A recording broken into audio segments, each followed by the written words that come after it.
बिस्मिल्लाहिर्रहमानिर्रहीम। अस्सलाम वालेकुम। मैं हूँ डॉक्टर फरा। मैं इमाद।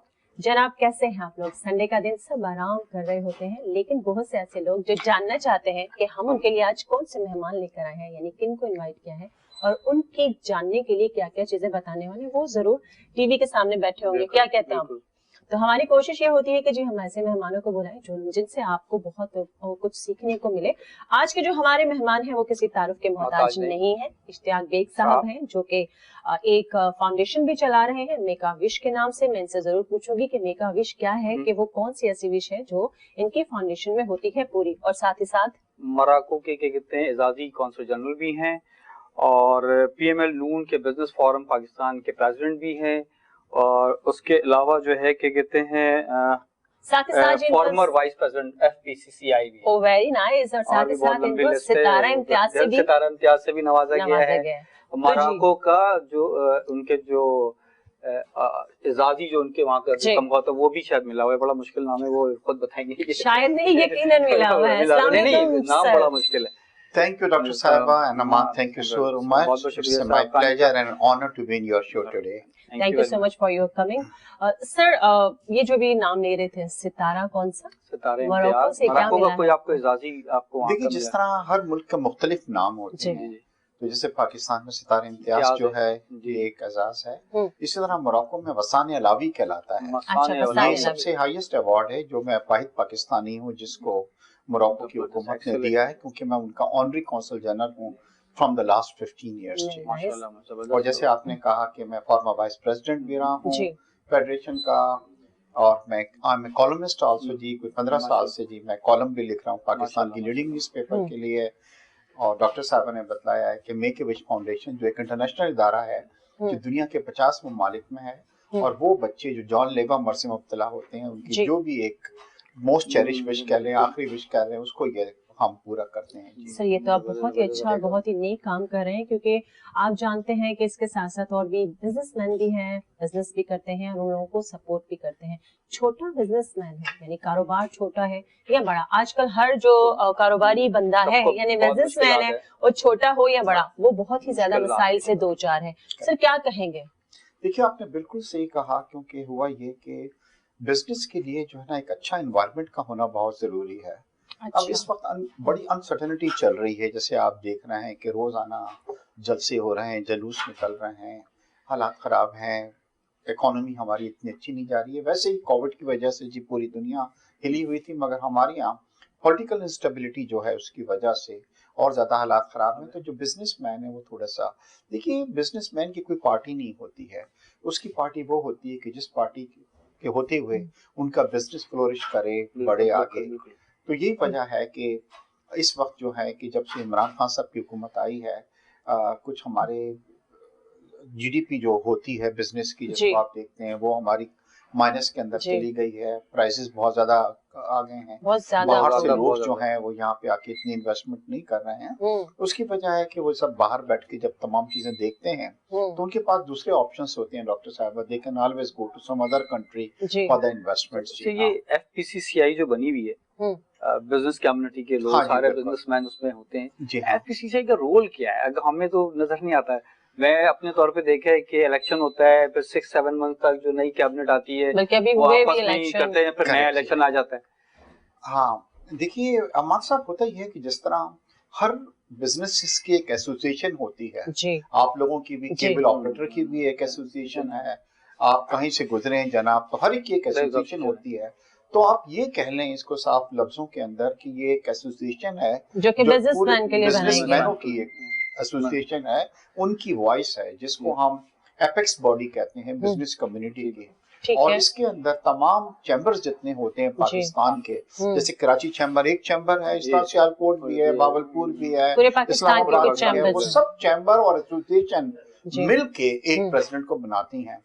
और वो प्रेसिडेंट एक किस्म का ये कह लें कि पूरी रिप्रेजेंट करता है बिजनेस कम्युनिटी को। यानी कल को सपोज इन केस अगर वो ये कहता है कि जी पाकिस्तान में हम स्ट्राइक पे जा रहे हैं, ठीक है, क्योंकि तमाम बिजनेस कम्युनिटी की वो वॉइस होता है, तो फिर तमाम लोग उसकी सुनते हैं और वो फिर हड़ताल के ऊपर चले जाते हैं। ये बिजनेसमैन जो कि अच्छे हाई फाई हैं या जो जाने माने जाते हैं, ये उनके लिए। यहाँ के जो छोटा बिजनेसमैन है यानी कि छोटे कारोबार करने वाले लोग हैं, वो अगर मसाइल के शिकार है तो वो कहाँ जाके बात करेंगे? नहीं, इसके अंदर कोई टॉप बिजनेसमैन तो होते ही हैं, क्योंकि उनकी देखिए एसोसिएशन पर डिपेंड करता है जी। जैसे देखिए अगर टेक्सटाइल की एक एप्टमा एक एसोसिएशन है, जितने मिल ऑनर हैं उसके मेंबर होते हैं, उनकी एक एसोसिएशन है, मगर साथ ही साथ अगर आप देखें, मेरा मतलब कि कारोबार तो कारोबार है ना। अगर किसी एक पार्लर की, या हम एक जिम की बात करते हैं, पार्लर तो एक बिजनेस, कारोबार तो कारोबार है, उनके हजार मसाइल हैं, तो वो भी इस एसोसिएशन से फायदा उठा सकते हैं। हाँ जी, बिल्कुल। और क्या उठा सकते हैं? देखिए, as long as you are a businessman, you come with your problems, और वो क्या करेंगे, उनका पूरा काम ये होता है कि वो प्रॉपर फोरम पे ले जाके आपके प्रॉब्लम्स को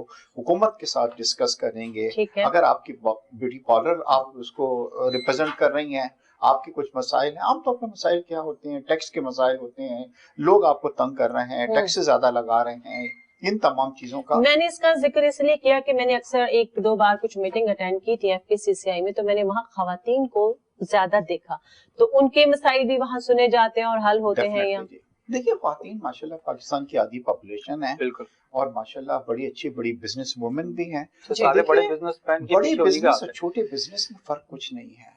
ठीक है, मतलब एक आदमी बड़ा बिजनेस कर रहा है, ज्यादा प्रॉफिट कमा रहा है, बट मेरे लिए एक खातून जो एक ब्यूटी पार्लर लेके अगर वो चल रही हैं और उन्होंने 4-5 लोगों को जॉब प्रोवाइड किया हुआ है और उनको सैलरीज वगैरह दे रही हैं और चल रही हैं, तो वो भी इतनी रिस्पेक्टेबल है। पार्लर्स की बात नहीं करें, बुटीक्स भी होते हैं, बुटीक हो सकता है, जैसे मैं क्लिनिक करती हूँ, भी हो सकती हैं, क्लिनिक्स भी हो सकते हैं। देखा जाए शाख साहब के FPCCI या दूसरी इतनी एसोसिएशन है, खाली मैं FPCCI की बात नहीं कर रहा, सब फोटो सेशन पे नहीं आ गया खाली कि मीटिंग बुलाओ, फोटो सेशन करो, मसाइल हल नहीं करें। आप बिजनेसमैन भी रहे, बिजनेस कर भी रहे और एक अरसे से बिजनेस कर रहे हैं, ठीक है।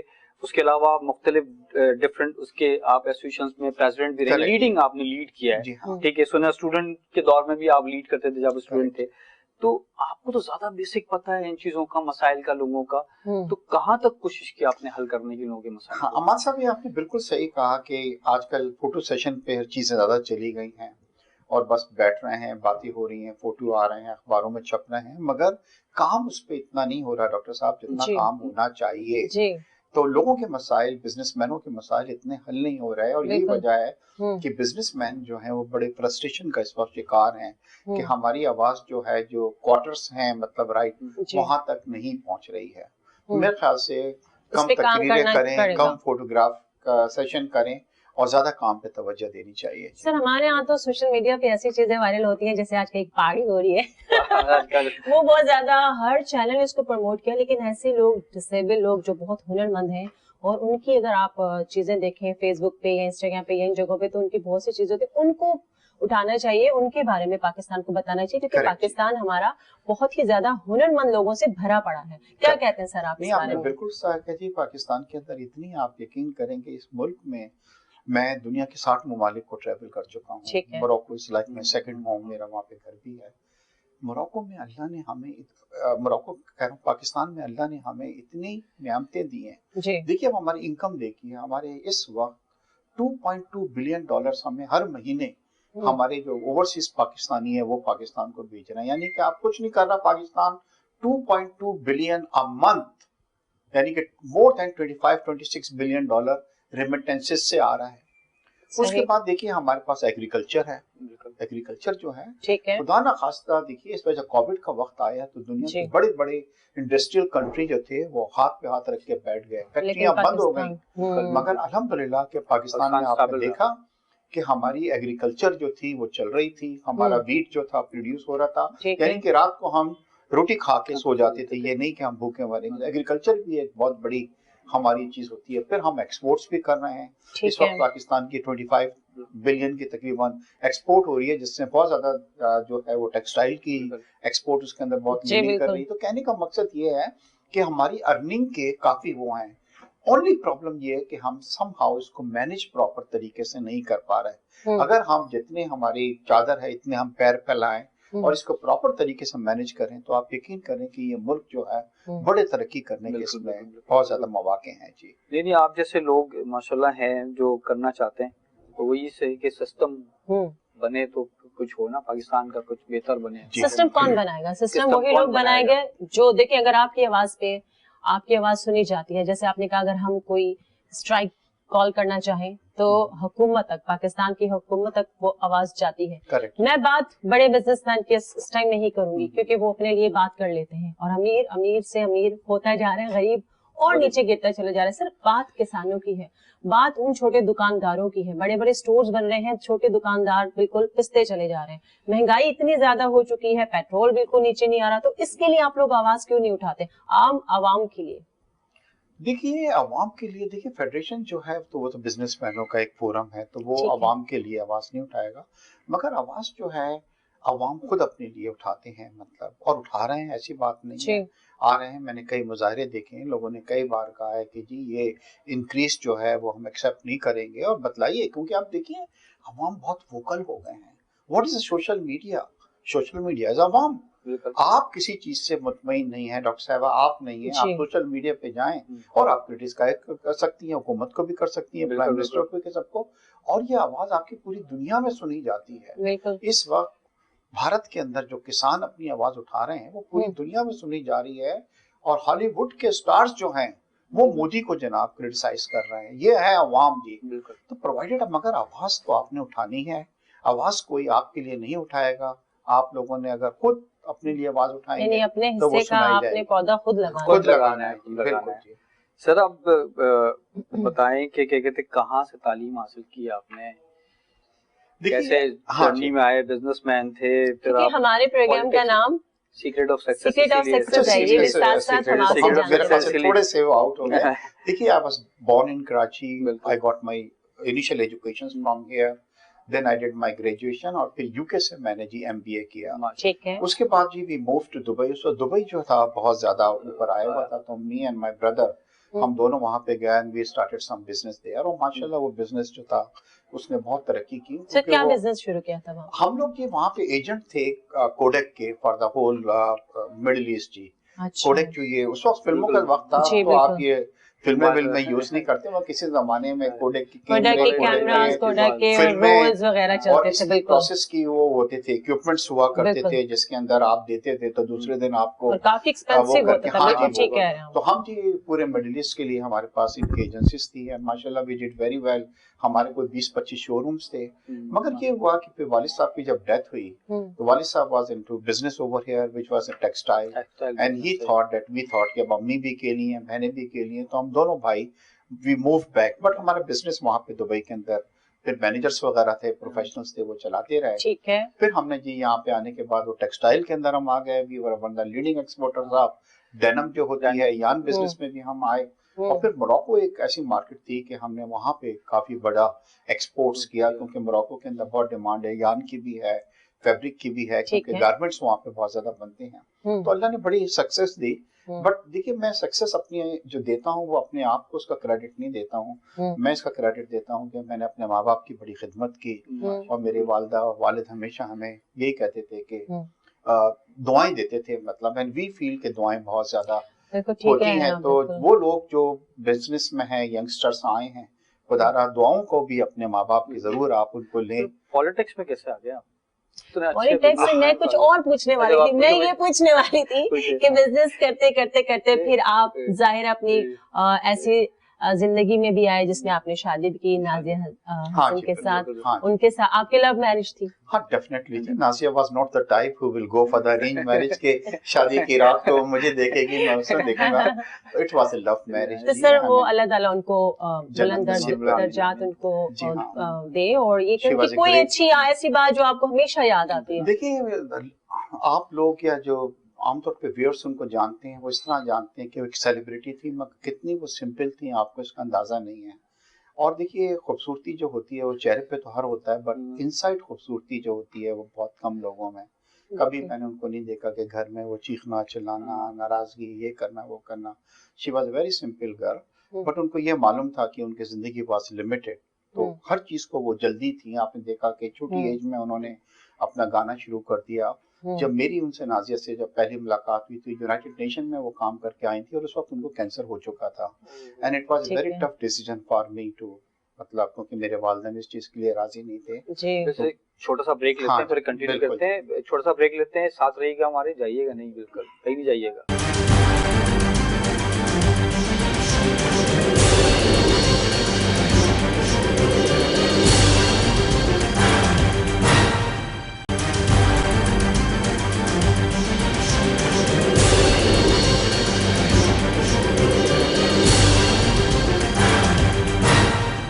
Welcome back. इश्तियाक साहब साथ मौजूद हैं हमारे, और जो बात हमारी सिलसिला चल रहा था उसको कंटिन्यू करते हैं सर। तो मेरे ख्याल से आई डोंट वांट कि मैं खुद भी सेट नहीं होना चाहता, आप लोगों को व्यूअर्स को भी नहीं करना चाहता। It was a beautiful time जो उनके साथ गुजारा। बस मैं ये जानना चाह रही थी कि कोई ऐसी बात जो हमेशा आपको याद रहे, आपको वो मोमेंट जो आपको ऐसी कोई एक अच्छी बात है कि हाँ भाई ये मेरे लिए। देखिए, मोमेंट हमारे लिए जो सबसे खुशी का मौका था कि जब हमारा मतलब अल्लाह ने एक मौजज़ा दिखाया and Nazia became the mother, you know, that was very good. और वो रात को अपने बच्चे को वो सुलाने के लिए कोई लोरी सुनाया करती थी, तो वो that moment I miss, you know. मतलब तो मजे की चीज है कि बच्चा तो शायद बाद में सोता है, वो बराबर में मैं जो था उससे पहले सो जाएगा। तो I do miss this things in my life. अच्छा, जब आपकी मुलाकात हुई थी तो प्रपोज पहले उन्होंने किया था या आपने सबसे पहले किया? डेफिनेटली जी, प्रपोज तो मेरे ख्याल से पहले आपने आदमी को करना चाहिए, रिस्पेक्टिव, बट मगर आजकल तो सब चल रहा होता है। बट ये कि अच्छी बात है, अच्छी यादें भी हैं आपके साथ। ये मर्दों का हक है कि वो प्रपोज करें। फिर आपने अपनी जिंदगी शुरू की, फिर बिजनेस की तरफ आए। आपने बहुत अच्छी बात की कि आपकी कामयाब जिंदगी के पीछे, ये लोग कहते हैं एक औरत का हाथ होता है, लेकिन उससे भी पहले आपके माँ बाप की दुआएं होती हैं। आप अपने माँ बाप को खुश रखें, आप खुद ब खुद कामयाब हो जाएंगे। क्या कहते हैं सर? बिल्कुल। पर एक और बड़ी चीज है जो मैंने कभी किसी से डिस्कस नहीं किया। अल्लाह ने मुझे इतनी कामयाबी दी है कि कभी कभार मैं मट्टी हाथ में लेता हूँ तो सोना बन जाती है, आप यकीन करें। और ये इस वजह से नहीं है कि मैं बहुत ज्यादा स्मार्ट हूँ या बहुत चालाक हूँ या बहुत स्मार्ट तो है, माशाल्लाह, खूबसूरत है। सो मच सर, मैं स्मार्ट ना दूसरे अंदाज में मेरा ये है कि मैं जब भी कोई बिजनेस शुरू करता हूँ तो उसमें अल्लाह का भी एक मैं हिस्सा रखता हूँ उसके अंदर। ये बहुत अच्छी बात है। जैसे ये मेक ए विश जो है मेरा, ये जो मैं चला रहा हूँ उसमें ज्यादातर मतलब मैं इसको फाइनेंस करता हूँ। ठीक है। और मेरी जो बिजनेस है, क्योंकि जब भी मैं कोई बिजनेस करता हूँ मैं कहता हूँ अल्लाह इसमें तेरा एक हिस्सा है, तू मेरा पार्टनर है, और जो तुम्हारा हिस्सा है वो तुम्हारे बंदों पे मैं खर्च करूंगा, और वो कर रहा हूँ। और आप यकीन करें कि कभी आप उसमें लॉस आप नहीं करेंगे। बहुत अच्छी बात है। जब कोविड के अंदर बड़े बड़े हमारे जो करोड़पति लोग थे वो रो रहे थे, माशाल्लाह हम बड़े मुतमईन थे जी। तो अल्लाह मियां इसमें बरकत देता है। तो पहले तो आपका बिलीफ ये होना चाहिए कि माँ बाप की दुआएं, और ये नहीं कि आपने एजुकेशन हासिल की हुई है तो जी मैं बहुत बड़ा तुरम खान हूँ, वो होना चाहिए। अगर ये चीजें आप रखेंगे कि अपने बिजनेस में अल्लाह के जो बंदे हैं उनका भी एक हिस्सा डालें आप, तो आप यकीन करें कि आप कामयाब होंगे और खुशी होती है। क्योंकि देखिए लाइफ तो बहुत लिमिटेड है ना। अब अल्लाह, और मैं आपको बताऊं कि अल्लाह ने मुझे एक इतनी बड़ी चीज दी, इतनी बड़ी नेमत दी। मैं छोटे बच्चों की ख्वाहिशों को पूरा करता हूँ, उनके चेहरों पर खुशी लाता हूँ। और इसमें से आधे बच्चे तो अब हमारे पास है नहीं, मगर दुनिया से जाते वक्त एक मुस्कुराहट थी उनके चेहरे पे, और वो मुस्कुराहट थी कि उनकी एक विश मैंने पूरी करता था। अल्लाह ने मेरी क्या विश पूरी की कि आज से कुछ साल पहले सऊदी हुकूमत ने मुझे बुलाया और मैंने 45 मिनट्स खाना काबा के अंदर गुजारे, हुस्न काबा के अंदर, और मैंने वहां पे नमाज पढ़ी है। वहां पे जब आप खाना काबा के अंदर जाएंगे तो एक ऐसा मार्क उन्होंने लगाया हुआ जहाँ पे हजूर नमाज पढ़ते थे, और मैं गया जब सजदे में तो मैंने वहां पे अपनी जुबान से फर्श को चाट लिया, मतलब कि डस्ट जो है वो मेरे जिस्म में चली जाए। इन सेंस बतलाइए, इससे बड़ी कोई अरबपति आदमी भी खुद तो टिकट लेके नहीं जा सकता वहाँ पे। बड़े-बड़े बादशाह सलामत को मौका नहीं लगता। तो ये जनाब अल्लाह का बड़ा करम है। अल्लाह कहता है कि आप मेरे बंदों की खुशियां लाएं तो मैं आपके चेहरे पे खुशी मेक अ विश बनाने का आपका कैसे, मतलब क्या ख्याल आया आपको कि आपने ये इतना बड़ा, इतनी अच्छी एनजीओ बनाई आपने? जी हाँ, ऐसा कोई हादसा गुजरा था या कुछ हुआ? हादसा ये हुआ कि नाजिया को जब दोबारा कैंसर आया तो उनका इलाज हो रहा था यूके के अंदर। ठीक है। तो कैंसर के अंदर थी, तो जब कीमो होती थी तो उस वहां पे कुछ बच्चों की भी कीमो हो रही होती थी। कुछ लोग आते हैं उनसे पूछते थे आपकी विशेस क्या हैं। तो at that time I came to know कि what is make a wish. तो जब हमने उनसे पूछा तो उन्होंने बताया कि ऐसी फाउंडेशन है जो बच्चों की ख्वाहिशात को पूरा करते हैं। बहुत अच्छी। और फिर मेरे और नाजिया के दोनों में ये था कि इसको हम पाकिस्तान क्यों नहीं लेके आए, मगर अल्लाह को ये मंजूर नहीं था, वो इस दुनिया से रुखसत हो गई। बट मैंने उनसे वादा किया था कि ये फाउंडेशन लाऊंगा, और इसका मैंने कभी किसी से जिक्र नहीं किया। पहली बार मैं आपके शो में बतला रहा हूँ। और आज 13 साल हो गए, 13,000 बच्चों की हमने विशेष पूरी की हैं, और खुशी ये है कि उनके चेहरे पे खुशी आती है थोड़ी सी। जी, मैंने देखी थी आपके वीडियोस में, आप बच्चों को कोई पायलट बनना चाहता है, कोई होस्टिंग करना चाहता है, कोई पुलिसमैन बनना चाहता है, कोई डॉक्टर बनना चाहता है, और उनको उसी तरह आपने बना के आपके साथ बैठे होते हैं, उनकी ख्वाहिश पूरी होती है। और ये सबसे खूबसूरत मोमेंट होता है, बहुत प्यारा, कि जब आप किसी को खुशी दे रहे होते हैं। तो वही बात, आपकी बातों को आगे ले जाते हुए कि जी किसी को खुश करना बहुत ही एक नेमत है, ये हर इंसान के इख्तियार में नहीं होता कि आप किसी को खुशी दे सकें। क्या कहते हैं मान साहब, आप भी खुशियां बांटते हैं?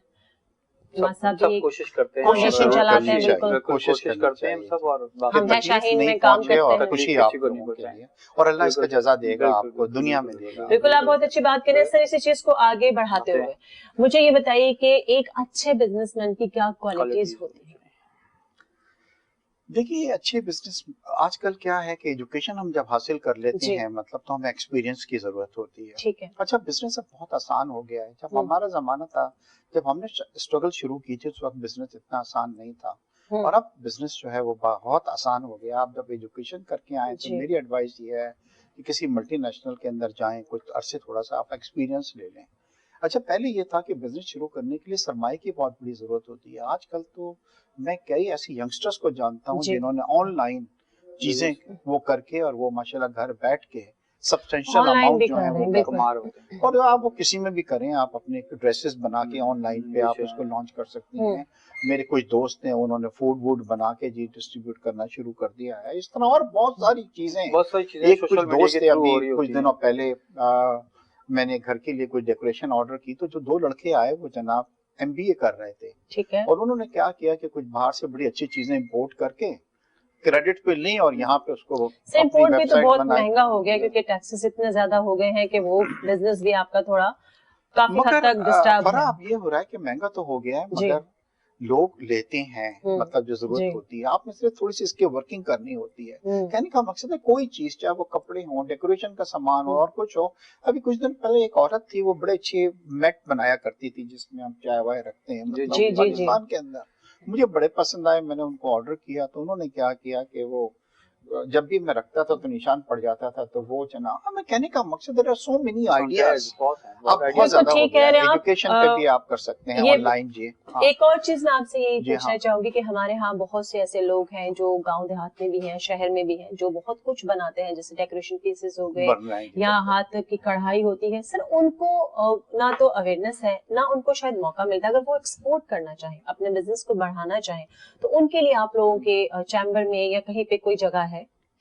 बिल्कुल, आपने जी बहुत अच्छा ये किया कि हमारे माशाल्लाह पाकिस्तान में बड़ी टैलेंटेड यूथ हैं, मतलब और वो शहरों में नहीं है, अपने अगर गांवों में भी है, मतलब, और उनके अंदर बड़ा टैलेंट है कि कुछ ना कुछ वो प्रोड्यूस कर रहे हैं। और अगर उनको मौका मिले तो आप यकीन करें कि वो बहुत ज्यादा तरक्की कर सकते हैं। उनका तरक्की का मकसद है कि पाकिस्तान भी तरक्की कर सकता है। तो इसके अंदर ये है कि प्रमोट करने की हमको जरूरत है। अगर आप किसी ऐसे बच्चे को जानती हैं, थोड़ा सा आप उसको प्रमोट करें, दूसरा करें। कुछ अर्से बाद मेरे कुछ लड़के इस तरीके से हमसे कांटेक्ट करते रहते हैं कि जी मैं ये करता हूँ, इसमें यानी आप उनको सपोर्ट करते हैं। सपोर्ट देखिए, यंगस्टर्स को सपोर्ट करना हमारा बहुत ज्यादा वो है। अगर हमारी वजह से किसी की एक लाइफ बन जाती है, हमारी एडवाइस से किसी की लाइफ बन जाती है, तो जिंदगी भर वो आपको कॉम्प्लीमेंट देगा इस चीज का। बहुत अच्छी बात आप कर रहे हैं, जैसे कि आप भी यही कर रहे हैं यूथ के साथ। बिल्कुल, हम हैं शाहीन फाउंडेशन भी जो है वो यूथ के साथ हम एसेशनल एनर्जी अवेयरनेस सेमिनार्स करते हैं, उनको बताते हैं चीजें, उनको गाइड करते हैं। सर, पॉलिटिक्स पे थोड़ा सा बात कर लें। बिल्कुल। तो नून लीग आपने क्यों चॉइस की? आप पीपल्स पार्टी, ये मत पूछिएगा जी। आपके बड़े करीबी रवाबित हैं पीपल्स पार्टी के अंदर, बहुत ज्यादा क्लोज आपके बड़े भाई हैं। कि मैंने बहुत बुरा वक्त देखा है यहाँ पे। मेरे भाई जो थे वो एक बार यहाँ पे नेशनल असेंबली के लिए खड़े हुए थे कराची से, ठीक है, और उन्होंने वो जीत गए थे वर्चुअली डिफेंस से, 55,000 से ज्यादा वोट लिए थे। उसके बाद एक जमात थी जो लोकल जमात थी, अच्छा है कि नाम नहीं लिया जाए, वो हमारे दुश्मन हो गए। एक बार एजेंसीज ने बुला के हमें ये कहा कि जी कुछ अरसे के लिए आप कराची से चले जाएं, ठीक है, ऐसा नहीं है कोई आपको नुकसान पहुंचा दे।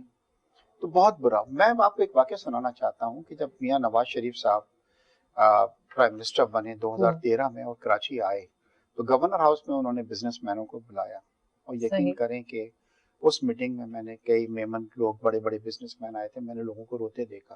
क्योंकि ये वो वक्त था, पता नहीं आपको याद हो कि नहीं हो, कि लोगों ने अपनी फैमिलीज को दुबई शिफ्ट कर दिया था। कभी कोई लियारी से आके एक भत्ता दे जाता था, कभी कोई बाहर से आके देता था, कभी कोई आपको उठा लेता था, कभी कोई अगवा कर लेता था। एक फैक्ट्री को आग लग चुकी थी जिसमें 200 आदमी जो थे वो मर चुके थे। उस पे जनाब हमें भी भत्तियों की आती थी, और भत्ता पहले तो हम देते रहते थे 50,000, 1 लाख, मगर फिर वो बात करोड़ों तक जब पहुंच गई थी तो उसका भी ये हुआ, फैक्ट्री को करोड़ों का मांगा, नहीं दिया तो आग लगा दी।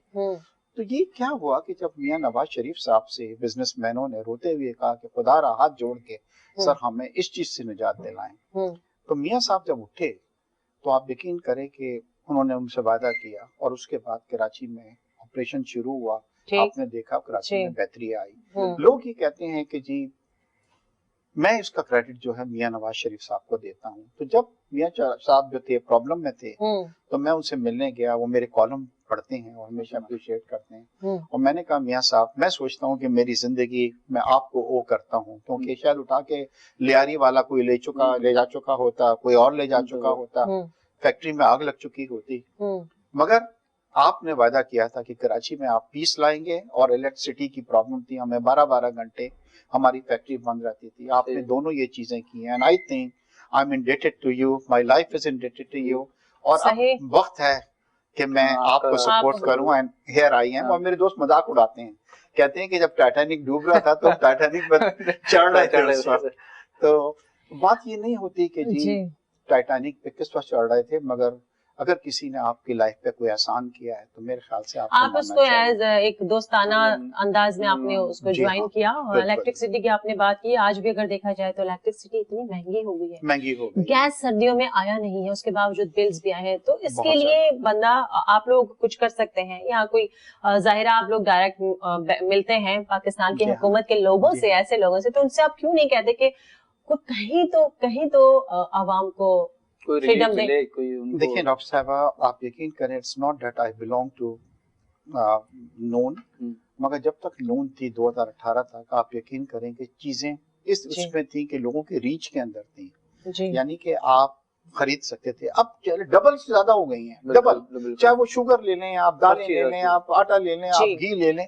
अभी कुछ दिनों पहले फिर पेट्रोल के प्राइस जो थे बढ़ गए। तो देखिए मेरे ख्याल है, और फिर सबसे बड़ा अफसोस जो होता है वो ये होता है कि ये पीटीआई जो आई वो लोगों से वो वादा करके आई थी कि हम दूध की नहरें बहा देंगे। और हमेशा याद रखें कि जब आप किसी से वायदे करते हैं बहुत बड़े बड़े और वफा नहीं करते तो डिसअपॉइंटमेंट भी इतनी ज्यादा होती है। ये वजह है कि लोगों को डिसअपॉइंटमेंट सर हर हुकूमत में अगर देखा जाए तो डिसअपॉइंटमेंट तो हर हुकूमत में हुई है, ऐसा तो नहीं है कि हर हुकूमत में हम ये कह दें कि कुछ लोगों में डिसअपॉइंटमेंट आपको कम हुई होगी, अब ज्यादा हो रही है।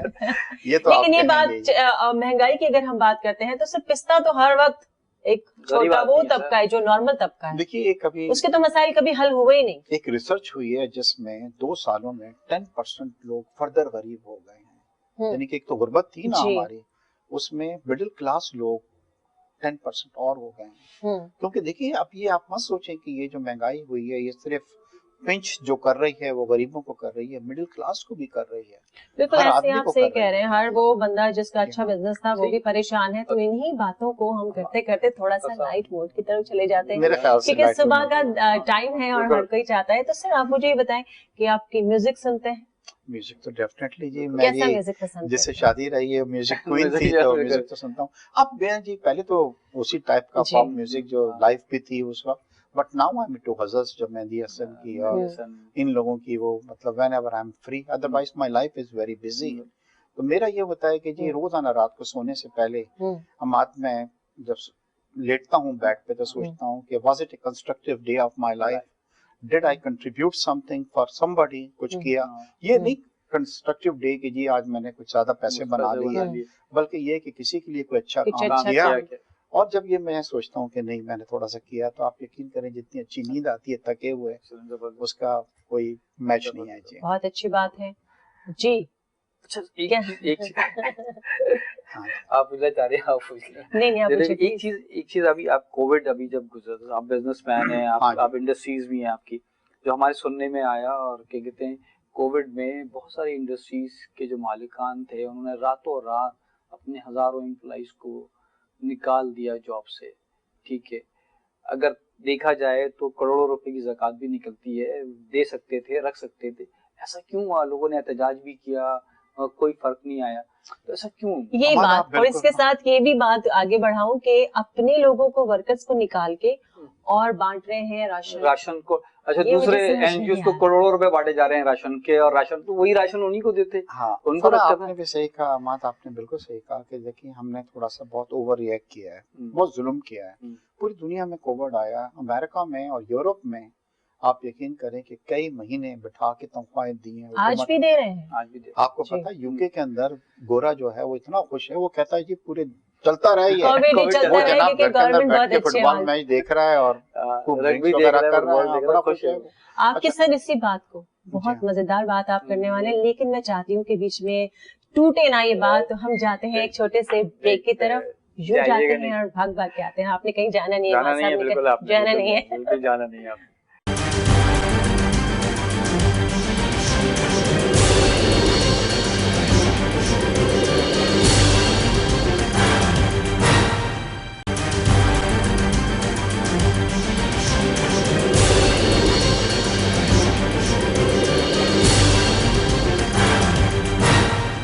वेलकम बैक जी, हम वापस आ चुके हैं और हम बात कर रहे थे देखिए दुनिया में जब भी कभी प्रॉब्लम्स आती हैं या चैलेंजेस आते हैं तो अपॉर्चुनिटीज क्रिएट होती हैं। आपको पता नहीं है कोविड की वजह से कितनी अपॉर्चुनिटीज भी क्रिएट हुई हैं। अगर हमारे बिजनेसमैन कह लें या इंडस्ट्रियलिस्ट कह लें थोड़ा सा 1-2 महीने इनको लेके चलते तो अल्लाह ने, अब मैं आपको बताऊं, मेरे एक दोस्त हैं, उनके बिजनेस में 100% इजाफा हुआ है, क्योंकि कोविड की वजह से क्या है कि हर हॉस्पिटल को बेडशीट चाहिए, टॉवल्स चाहिए, कॉटन चाहिए, क्योंकि हॉस्पिटल को तो अब जरूरत पड़ गई है ना। और चाइना से अमेरिकन कह रहे हैं हम नहीं लेंगे क्योंकि उनकी कोई प्रॉब्लम चल रही है चाइना से। इतना ज्यादा पाकिस्तान की तरफ जनाब रश आया इन चीजों का कि एक मेरे दोस्त जो टॉवल बनाते हैं वो कहते हैं कि हमें सर को जाने की फुर्सत ही नहीं है, मतलब। इसी तरह जो होम टेक्सटाइल के अंदर है वो कह रहे हैं क्योंकि हर हॉस्पिटल को बेडशीट चाहिए होती है, पिलो कवर्स चाहिए होते हैं, तमाम। तो कहने का मकसद ये है कि इससे अपॉर्चुनिटी, अभी मैं दुबई से थोड़ा सा मैंने अपनी सेकंड डोज लगवा के आया हूँ कुछ अर्से पहले। ठीक है। दुबई क्या आजकल डिस्कस कर रहा है कि हम मेडिकल टूरिज्म शुरू कर रहे हैं और दुनिया भर से लोगों को कहें कि आप 3 हफ्ते के लिए आइए हमारे यहाँ, हम आपको आपकी मर्जी की वैक्सीन भी देंगे और आप दुबई भी घूमे फिरें और एक बड़ा अच्छा पैकेज देंगे। अब अंदाजा कीजिए कि आप पाकिस्तान का हिसाब लगा लें कि जो वेल ऑफ लोग हैं, जो हमारी लड़ाई, अभी तक हमने सिर्फ 5 लाख वैक्सीन मंगाई है और वो 5 लाख पे लड़ाई हो रही है कि मैं तुमको नहीं लगाऊंगा, तुमको लगाऊंगा। कल को पाकिस्तान के कितने लोग जाएंगे दुबई के, जी हम भी वैक्सीन के लिए जा रहे हैं, उनको बिजनेस मिलेगा। तो I mean opportunities, what I am trying to say, कि हर चैलेंजेस के साथ अपॉर्चुनिटीज हैं, हमें अवेल करनी चाहिए और हम इससे फायदा उठा सकते थे। हम अभी तक वैक्सीन शुरू नहीं हुई है यहाँ पे। हमारे मुल्क में ना ऐसा इदारा होना चाहिए, एक ऐसा बोर्ड, ऐसा सिस्टम होना चाहिए जो गवर्नमेंट पे प्रेशराइज करे कि हाँ भाई क्या कहते हैं ये सिस्टम है, आपको बंद करवाएंगे, कोई भी ये सिस्टम फॉलो किया जाए ना उसको, चाहे कोई भी आए। देखिए इमरान साहब जो हैं वो क्रिटिसिज्म पसंद भी नहीं करते और ऐसा नहीं हो कि उनको अगर ना पसंद आए तो जी प्रॉब्लम आपके लिए हो जाए। मेरे ख्याल में मैंने अक्सर देखा कि उनको टैग करके बहुत सी वीडियोस ऐसी बनाएगी जिन पे उन्होंने एक्शन लिया, जो वो काम करने वाले होते हैं वो उस पे वो काम भी कर रहे हैं, किसानों के साथ बैठे हुए, जमीन पे भी बैठे हैं। मैंने आज तक किसी हुक्मरान को नहीं देखा और वो जाके हर जुमेरात को जो आपके कंस्ट्रक्शन के काम को उन्होंने बढ़ाया उसकी मीटिंग्स हो रही है। ऐसा नहीं है, जाहिर है देखिए हर हुकूमत में अच्छाइयां भी हुई होंगी और गलत चीजें भी हुई होंगी, लेकिन अगर देखा जाए एक महंगाई, खान साहब अगर आप मेरी बात सुने, अगर एक महंगाई आप कम कर दें तो आवाम आपको बहुत ज्यादा सैल्यूट करेगी। क्या कहते हैं? मेरे ख्याल से एक ही चीज है कि महंगाई कम हो जाए, क्योंकि जो पेट होता है ना, पेट किसी सियासत को नहीं मानता। बिल्कुल बिल्कुल सही कह रहे हैं। नहीं, बहुत नीचे तो क्या कहते हैं, अगर देखा जाए तो बहुत बुरे हालात हैं, बहुत मेडिकल के हवाले से भी, जॉब क्रिएशन के हवाले से भी, और उसके अलावा जो महंगाई है अब तो एक मिडिल क्लास भी अफोर्ड नहीं कर पा रहा। पता ही नहीं होता कि आज आपने जो चीज 100 रुपए के लिए कल आप जा रहे हैं तो 150 रुपए की मिल रही है। इस पे सर कैसे कंट्रोल होना चाहिए ना सर इसके ऊपर। तो देखिए हमारी चीजें सही हो रही हैं, प्रॉपर कंट्रोल नहीं है। अगर मैं तो यही कहूंगा तो देखिए हमारे करीब से देखा है इन सबको, देखिए कैपेबल लोग नहीं है। कैपेबल लोग ये हैं कि अगर लोग हैं भी, वो सुबह से शाम तक टीवी पे बैठ के मतलब करते रहते हैं, बातें करते रहते हैं, डिनर कर रहे होते हैं घर में, तो उनको समझाते हैं दुनिया में डाल के। तो क्या हो रहा है, नहीं मैं मिनिस्टर्स की बात कर रहा हूं कि मिनिस्टर्स अगर थोड़ा सा काम करें।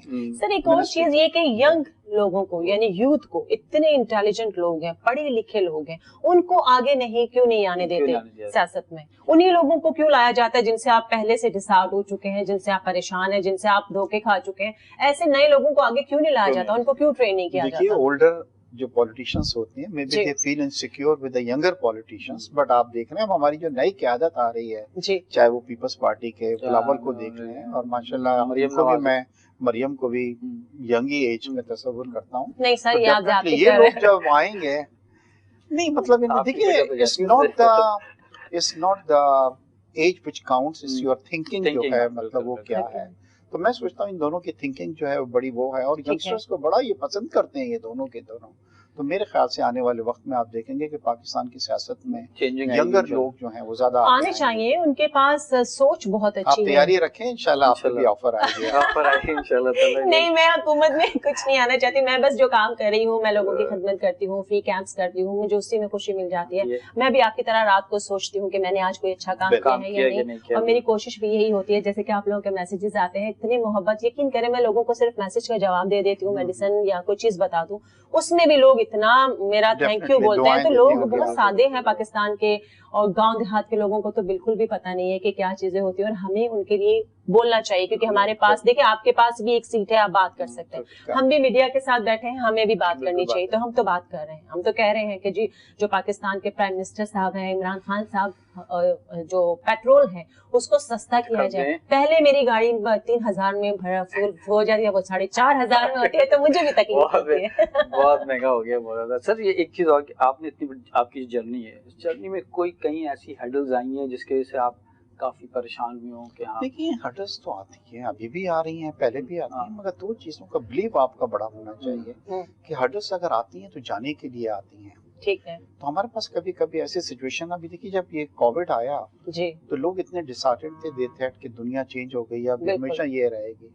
आप यकीन करें कि क्या हुआ कि मेरे कई बच्चों की जो डिफरेंट विशेस थी, बाद में उन्होंने हमें फोन करके कहा जी मेरी जो विश थी उसको पूरा नहीं करें, हमें घर के अंदर आप राशन भिजवा दें। तो हम कई महीनों तक मेक ए विश की जो फैमिलीज थी उनके घर के अंदर हम राशन भिजवाते रहे। तो कहने का मकसद ये है कि मगर उस वक्त भी मैं इतना फॉर्म बिलीव था कि चीजें नॉर्मल हो जाएंगी, और अभी भी मेरा यही फॉर्म है कि इंशाल्लाह जो हालात आज हैं ये नहीं रहेंगे, क्योंकि दुनिया में क्राइसिस आते हैं चले जाते हैं। वर्ल्ड वॉर 2 हो गई, वर्ल्ड वॉर 1 हो गई, सोचा दुनिया तबाह हो जाएगी, मगर देखें आज दुनिया कहाँ है।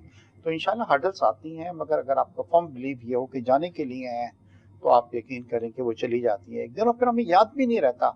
अगर मैं अहमद आपसे ये पूछूं कि लास्ट ईयर सबसे बड़ी प्रॉब्लम क्या थी, तो थोड़ी देर आप सोचेंगे कि यार क्या थी, मगर उस वक्त वो प्रॉब्लम में भी आप सोच रहे थे कि यार क्या होगा मेरी प्रॉब्लम। वो अल्लाह ताला ने कहा है कि जी वो तकलीफ आपको उतनी ही देता है जितनी आप बर्दाश्त कर सकते हैं। ये बात हकीकत है। जब कोविड का शुरू सुना था कि जी ये क्या चीज आ गई है, इतने खौफ था, एक इतना ज्यादा खौफकारी था, लेकिन अब देखिए एक साल इस चीज को गुजर गया है, यूज्ड टू हो गए, आप महंगाई की भी यूज्ड टू हो जाएंगे, पेट्रोल की भी यूज्ड टू हो जाएंगे, फिर शिकायत नहीं करेंगे। शिकायत तो हमारी है, ये हमारा हक है, ये तो हम करेंगे, क्यों इमाद साहब? बिल्कुल बिल्कुल, शिकायत तो हम करेंगे, और आप जैसे बिजनेसमैन को हम बिठा के हम जरूर कहेंगे, क्योंकि आप लोगों की आवाज ऊपर तक जाती है, आप लोगों का उठना बैठना ऐसे लोगों में है जहाँ पे आपकी आवाज जाती है, तो हमारी आवाज बन के आप बात करेंगे। मीडिया से ज्यादा तो आजकल किसी की आवाज नहीं है। मीडिया की तो आवाज है, मगर आप लोग भी माशाल्लाह एक आपने एक टाइम गुजारा है, एक अपना मकाम बनाया है। तो हमारी पूरी कोशिश ये है कि जो भी बेहतरी इकोनॉमी में आ रही है ट्रिकल डाउन हो,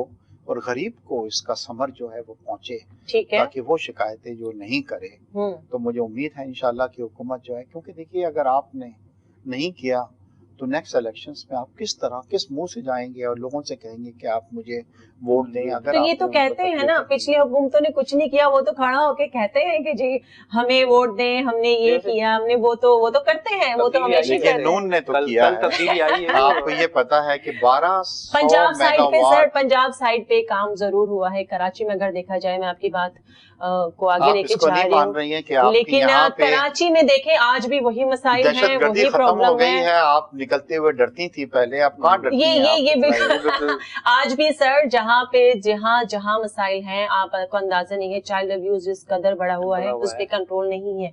उस पे क्यों कंट्रोल नहीं है? क्योंकि उसके लिए लोगों को सजाएं नहीं दी जाती। वो अगर मंजूर भी हो गई है तो उसके लिए सजा देनी चाहिए। उनसे पूछे जिनके बच्चों को अगवा किया जाता है, 8-8 साल के बच्चियां, आई नो सर उनको किस हद तक उनके साथ कितनी ज्यादती करके उनको मार दिया जाता है, तो किस तरह कौन इसको कंट्रोल करेगा? ये मुसलमानों का मुल्क है, ये मुसलमानों का मुल्क है। हमें सोचने की जरूरत है, हमें बोलने की जरूरत है। हम बोलते हैं लेकिन इस पे उनको सजाएं देनी चाहिए। इसके लिए आप क्या कहेंगे? नहीं टोटल जी बिल्कुल। मगर एक अच्छी चीज हो रही सोशल, सॉरी मैं थोड़ा जज्बाती हो गई, ये मेरा बड़ा वो वाला चीज है, कैसा है चाइल्ड अब्यूज।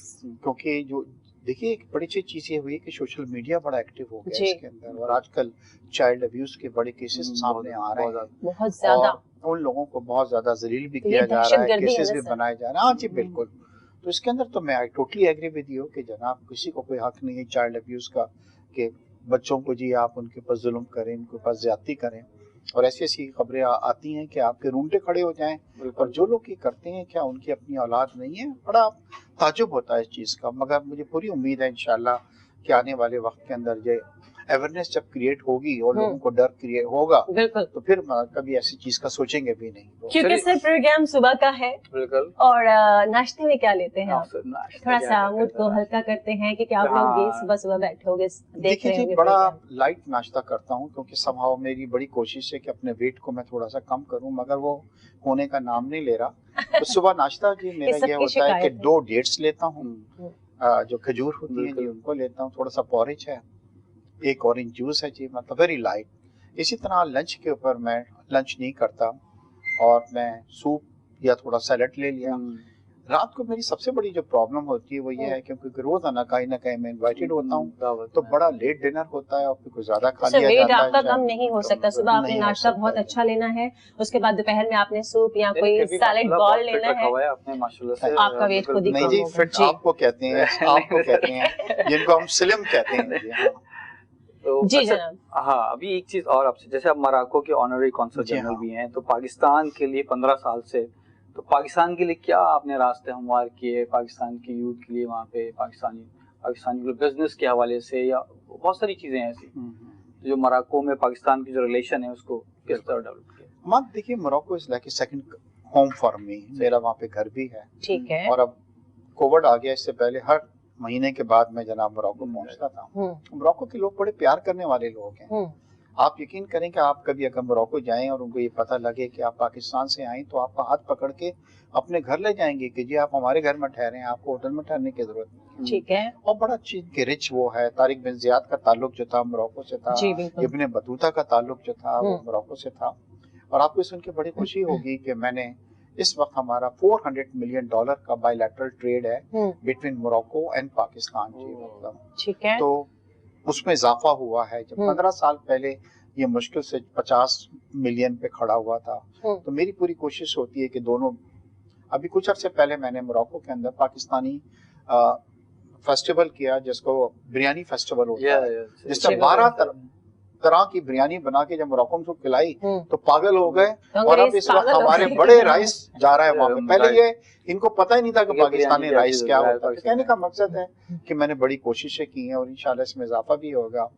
और सबसे बड़ी चीज ये है कि इस वक्त पाकिस्तान के अंदर तकरीबन 50 मोरक्कन फैमिलीज हैं माशाल्लाह, पाकिस्तानी गॉट मैरिड टू मोरक्कन्स जी, मतलब which is a good thing, क्योंकि मुसलमान कंट्री है, दूसरे पाकिस्तानियों को इतना पसंद करते हैं कि अगर एक अमेरिकन खड़ा हो, एक सऊदी खड़ा हो, एक पाकिस्तानी, तो वो कहेंगे कि जी हम पाकिस्तानियों को पसंद करते हैं। Thank you so much sir जी, बिल्कुल बहुत अच्छा लगा आपसे बात करके। एंड अम्मा thank you so much for inviting me to your show. शुक्रिया आपका आने का, और बातें बहुत सारी बातें की, बहुत सारी बातें करनी थी मगर टाइम बहुत कम। आखिर में 1-2 मिनट का मैसेज जो आप आवाम को देना चाहते हैं, यूथ को देना चाहते हैं, कोई ऐसी चीज जल्दी के, हाँ जी, जो आजकल की जो यूथ है ना बहुत शॉर्टकट सोचती है, तो देखिए यूथ के लिए मेरा वही पैगाम है जो अभी मैंने अपने इंटरव्यू में कहा है, अपने माँ बाप की दुआएं लें, मेहनत करें, मेहनत से जो है वो दिल नहीं चुराएं, और जो भी करें उसके अंदर अल्लाह के बंदों का भी थोड़ा सा आप हिस्सा रखें, आप कभी नाकाम नहीं होंगे और इंशाल्लाह बुलंदियों को छुएंगे आप सक्सेस की। सबसे बड़ा मैसेज है ये आज का कि अब कोई भी काम करें उसके अंदर जो है आप अल्लाह ताला का एक हिस्सा रखें, तो इंशाल्लाह ताला आप बिल्कुल कामयाब होंगे और हर काम में आसानी आपके पैदा होगी। बहुत बड़ा मैसेज दिया सर ने, इसको फॉलो करना चाहिए हम सब। माशाल्लाह बहुत अच्छी बात, मैं तो जिसको फॉलो करती हूँ आप लोग भी फॉलो कीजिए। अगर आप लोग चाहते हैं कि आपके पास कोई हुनर है और आप अपने आप को आगे ले जाना चाहते हैं, हमारे प्रोग्राम को फॉलो कीजिए, हमें मैसेज कीजिए,